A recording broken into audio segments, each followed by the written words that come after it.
with supporting friends and brethren and getting involved in the things that are most important to humanity. So I don't know what you're expecting to hear, but from this subject of natural intelligence, impact, spiritual intelligence, and emotional intelligence, artificial intelligence. Intelligence is obviously something that comes from the word intellect, intellectual. And the one thing we need to understand is that through our intellect, we become different than the animal kingdom. The animal kingdom does not have intellect. They do not have the ability to reason. They cannot progress past their bounds of habitation where they have been created to a domain to live in. A good example of that is a dog that has puppies,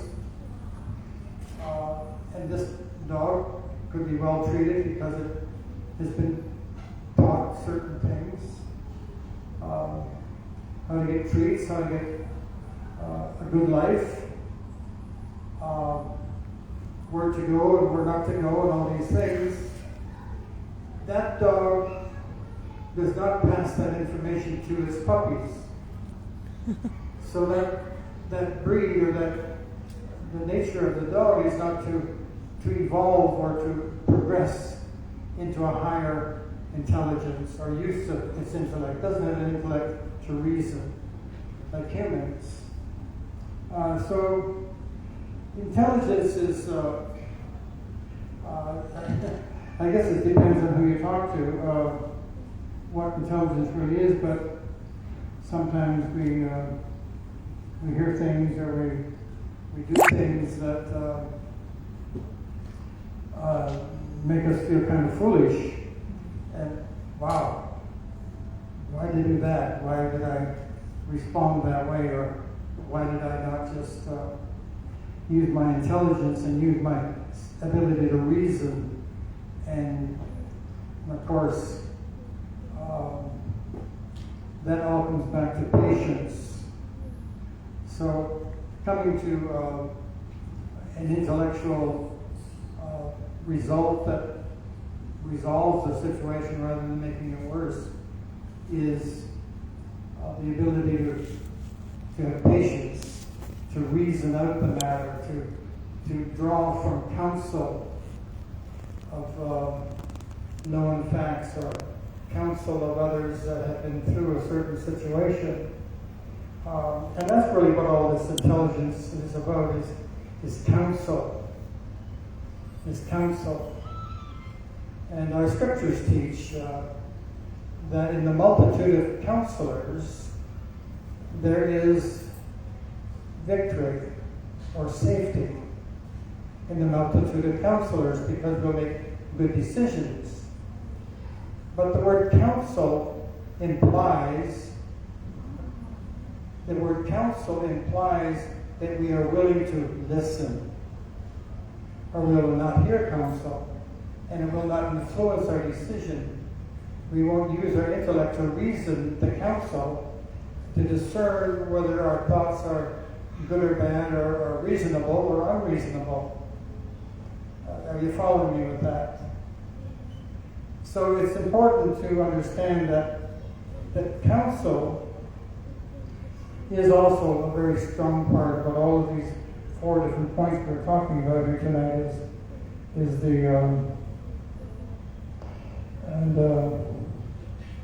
the intellectual side of man, which is the ability to use his natural intelligence to impact spiritual intelligence. I don't understand that statement, impact spiritual. Spiritual should impact us. Exactly. Amen. Because we are weak. We are groping in an unperfect substance. And we need to decrease in our own self-importance so that the ways of the Spirit of God can affect us and bring us more into His divine nature, to walk and be like Him. So I don't know, I think you could look at an example of Moses, how he obeying the commands of God faced Pharaoh in Egypt, and how God's spiritual power impacted man's spiritual wickedness and brought about a conclusion, realizing that God is higher than man's intelligence or man's ability to even consider a confrontation with God.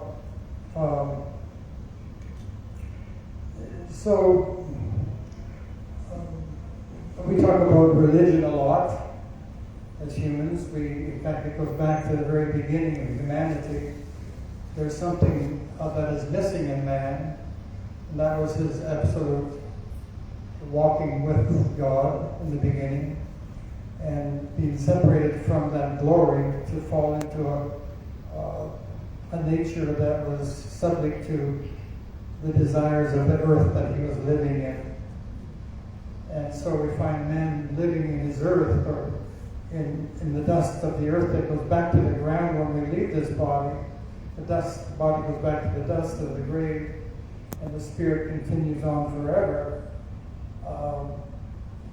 It is quite important to understand that without that connection to the divine nature, then man's substance is weak.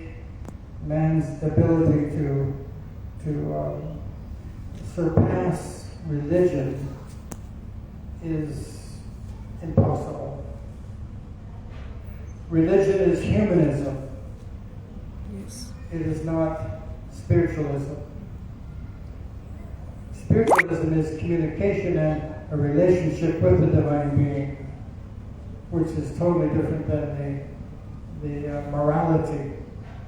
Morality gives us a on good in a civil society, etc., but it does not do anything in our relationship with the Spirit eternally to guide and direct our lives. Emotional intelligence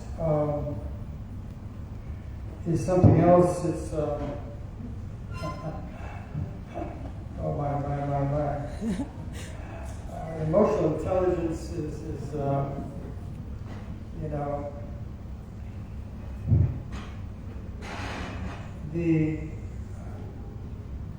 I can give you a good idea what that means from my perspective, and that is that all that is in the world is the lust of the eye, the lust of the flesh, and the pride of life. So man, being separated from his Creator,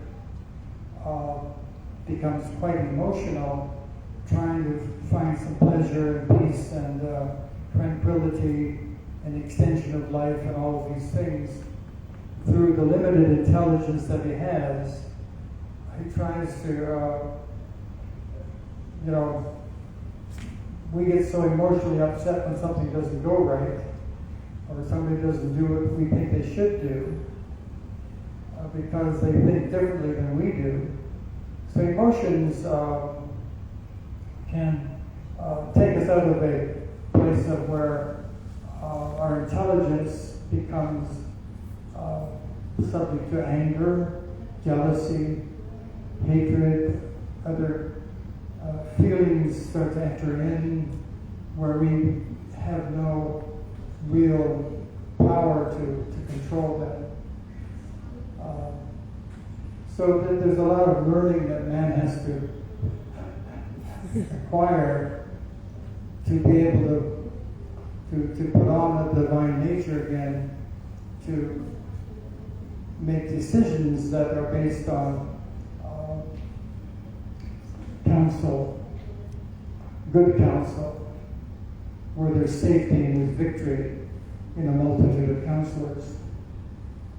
And we're quoting the scripture out of Proverbs 24, verse 6, it says, by wise counsel thou shalt make thy war.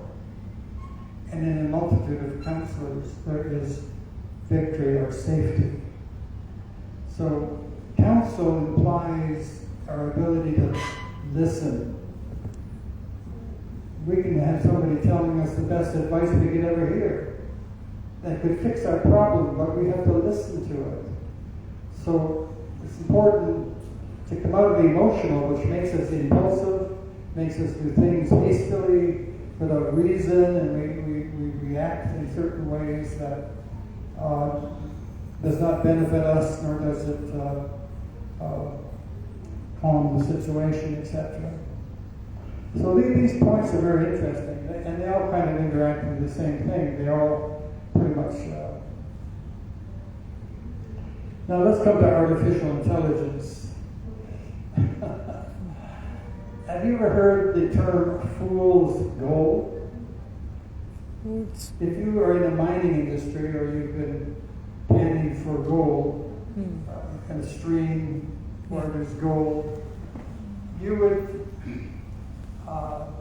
find stones and rocks or metal pieces that look like gold. They have the weight of gold, but they're not gold. And they're called fool's gold. It's artificial. Okay. And some of you are understanding that.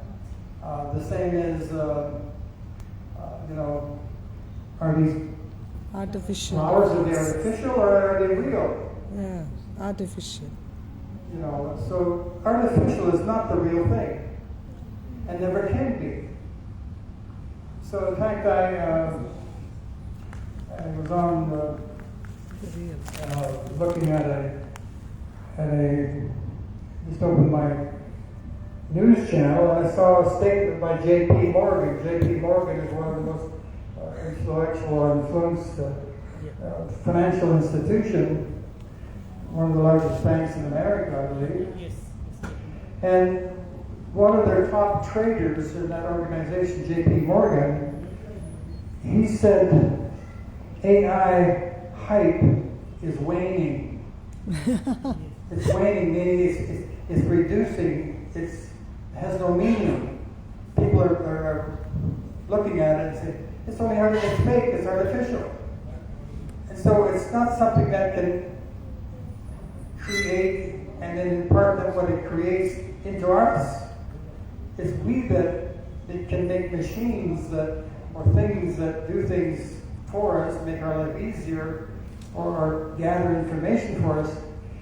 But it does not have the power of reasoning. It doesn't have an intellect. Artificial intelligence has no intellect. It's programmed by man. And they only can do this, look at all this stuff. Einstein said back in his, I think, the 1960s, he said, quantum mechanics is certainly imposing. It's an amazing thing.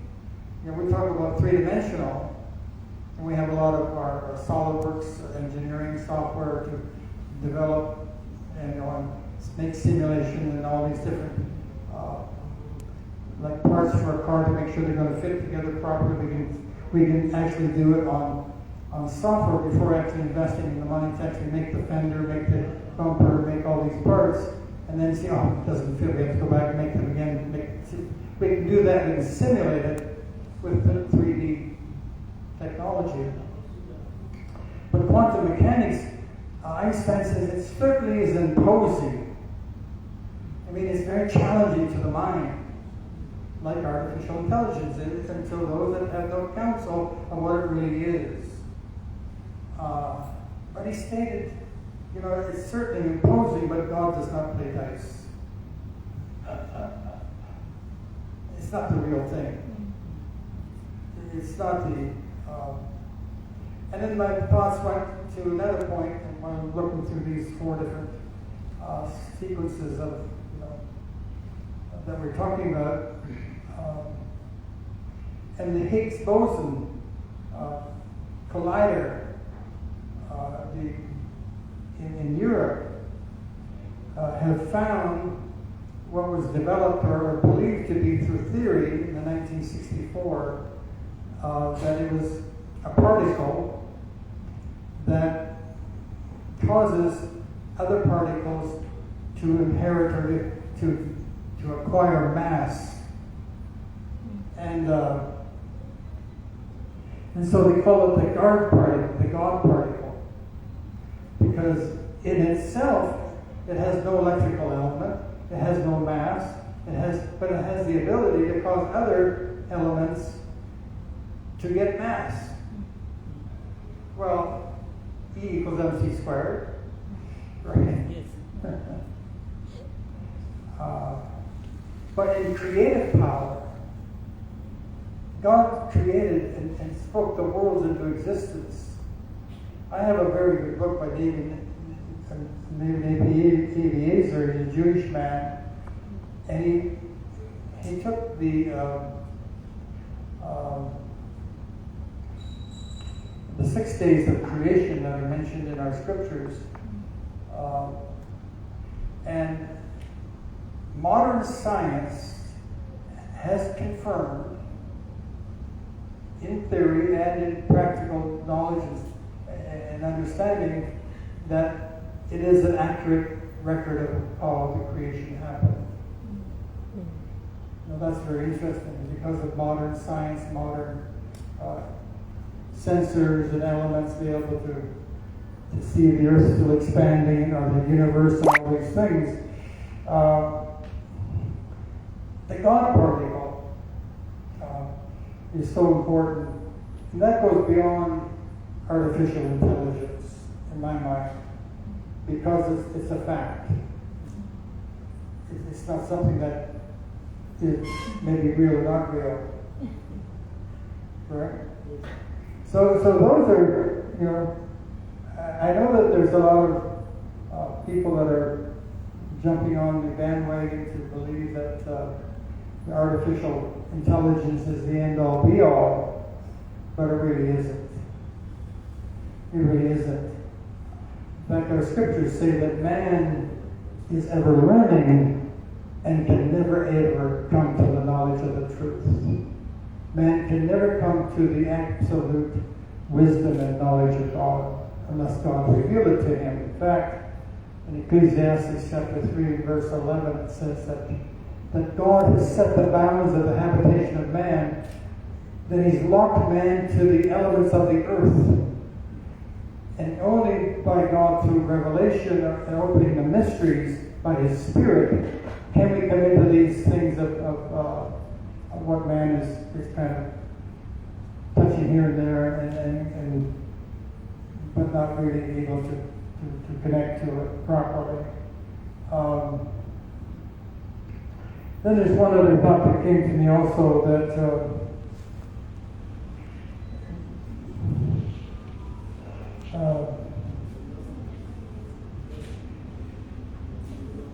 out of 1 Corinthians, it talks about where is the wise, where is the scribe and disputer, those that dispute these things in the world. Hath not God made foolish the wisdom of man? Hath not God made foolish the wisdom of man? I've come to understand that, the creative power is unfolding more and more. God is opening the deep. He is opening knowledge to man. But man in his own intellect, own ability, cannot, by reason or by applying his intelligence to a point of unlocking all the secrets of the divine being. Impossible. Impossible. And so, I hope that maybe challenged you to think a little differently, but in some way. But if you really want to go in deeper, we maybe set another time for a lecture on Sir, there's some questions maybe. sir, this is coined by me. I want your insights on that. This is coined by me. You are spiritual intelligence. Well, that's true. But what spirit? Yeah. There's an evil spirit, and there's good spirits. We are subject to both, Yeah. and we have to make choices.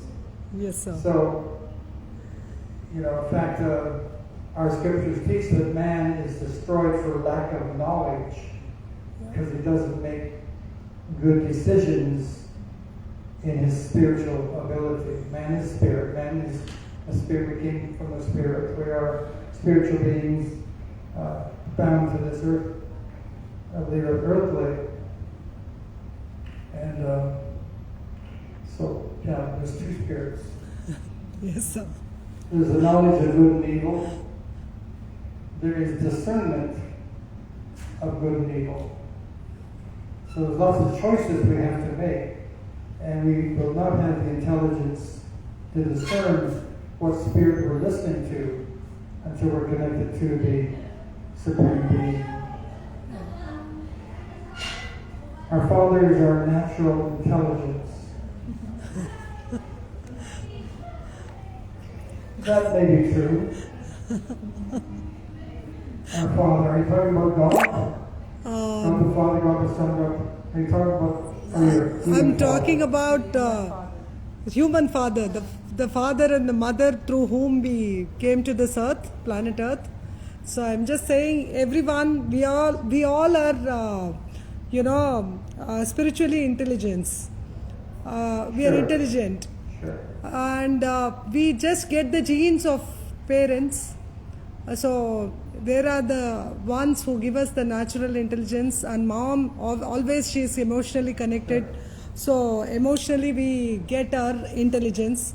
But only person who comes and lives with us for so long, see, my husband is living for the last 25 years, and they are the artificial intelligence of us, because we have to literally prompt them to get the outcome. We need to prompt. So whatever you want to get, whatever you want to see the desired outcome, we have to just see it in our brain first. So whatever the brain can believe and conceive, it can achieve. So if you want a good thing to happen with your artificial intelligence, we have to use it as a prompt engineering. If you are going to become the servant of artificial intelligence, nothing is going to change. It's going to become awkward. It's going to become challenging. But if we make it a robot, if we make it our augmented reality, so the cars have been driven by artificial intelligence now. So that is how we want to prompt our better off also, to augment them to reality, to do something better, from good to great. So that's what I thought. They are our artificial intelligence. We get to mold them the way we want. So it's all within our hands. At the end of the day, women are powerful. We are the ones who get to, work on all the intelligence and still be multiple intelligence queen. So I think this is the best thing. Concerning father and mother input, obviously the family is a very important unit. Yes, sir. And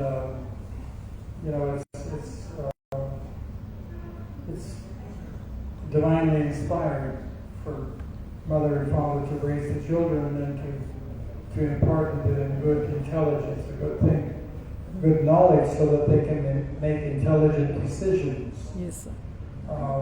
However, in today's world, the influence of other intelligences outside of the home are changing even the very nature of our children in India and in Canada and the United States. They're calling it the woke culture. There's an awful lot of changes that are happening. Once our children get influenced with with other intelligence and things that are happening outside the home, and they're being bombarded with video, with audio, with all of these things that it's changing their, so the family unit has to be strong in this hour to stand. And there has to be, it's not just intelligence,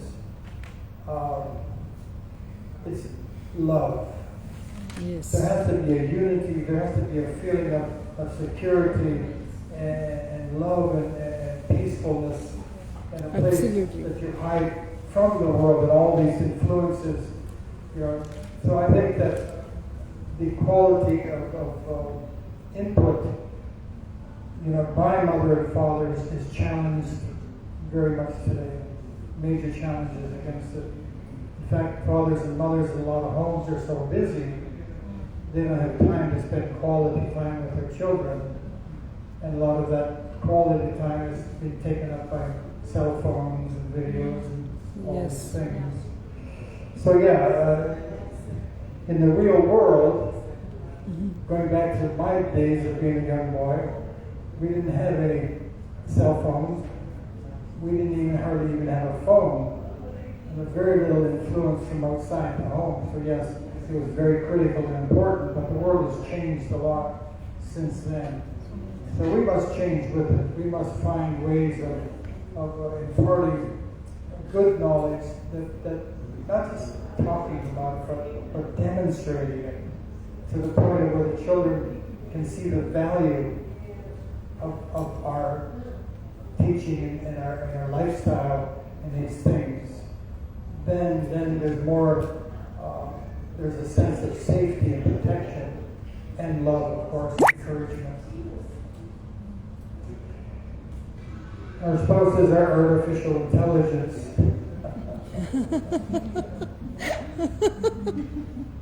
Does that mean you're not supposed to listen to them because they're artificial?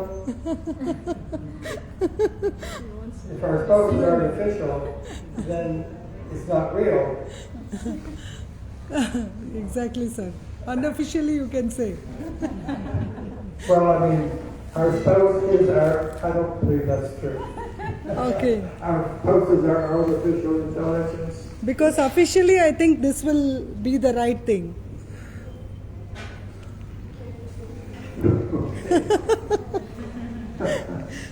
I'm glad you went to official.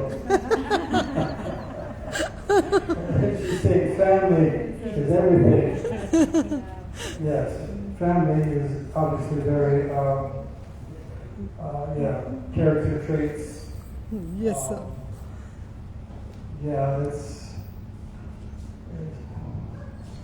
We will learn, even as adults, we will learn more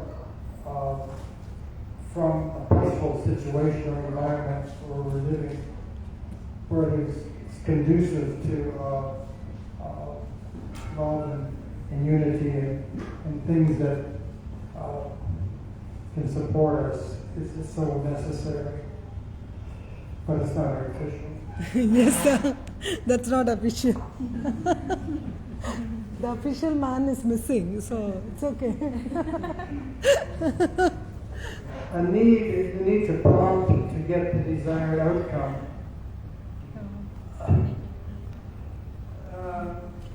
You want me to expound on that a little bit? Not really, sir. Okay. Well, it certainly is.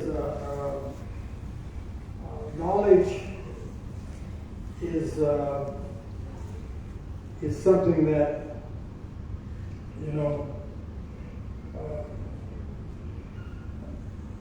has to be proven. Exactly. What's the motivation? What is the purpose of the knowledge that you're imparting or learning or wanting to grow, and everything you do? Knowledge. So all of this was very good, interesting. Thank you, sir. I'm quite. You're moving into a whole different realm in Mother Teresa University, which is good, because young people today want answers. They want, don't do it because I said you not to do it and all these things. Yes. The world's not taking that. They want, okay, show me, Yes, sir. prove it to me. People are not worried about our efforts. People are worried about our results. Oh my God, the man is here. Trip is here. Okay, so we were discussing family is everything. We also discussed that, children are our most precious assets that we created, which cannot be bought or sold. So with this, I would love to give this to Sir, because like I said, we are having the spiritual intelligence through the natural people, father and mother, the natural force which brought us into this world.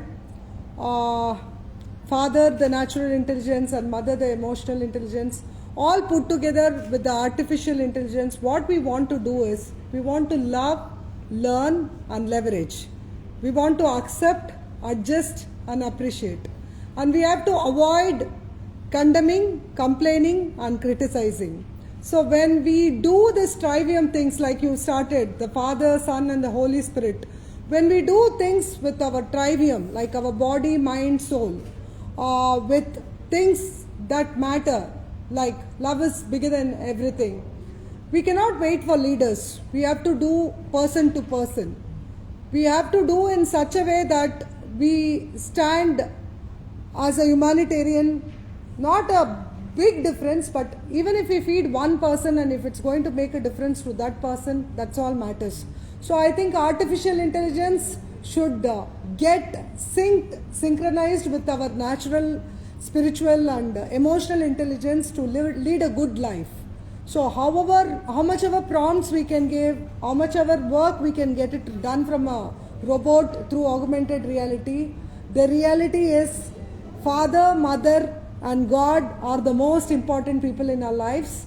And children do not belong to us, they belong to the world. They go forward, move forward, live a great life. All that we can do is teach them good values, good belief systems, and teach them that kind of integrity and authenticity that come what way, they will get up, stand up, show up and never give up. That's how I want to conclude. Thank you, sir. God bless you. And I always finish my life by saying sorry, please forgive me, I love you, thank you and God bless you all. Thank you, sir.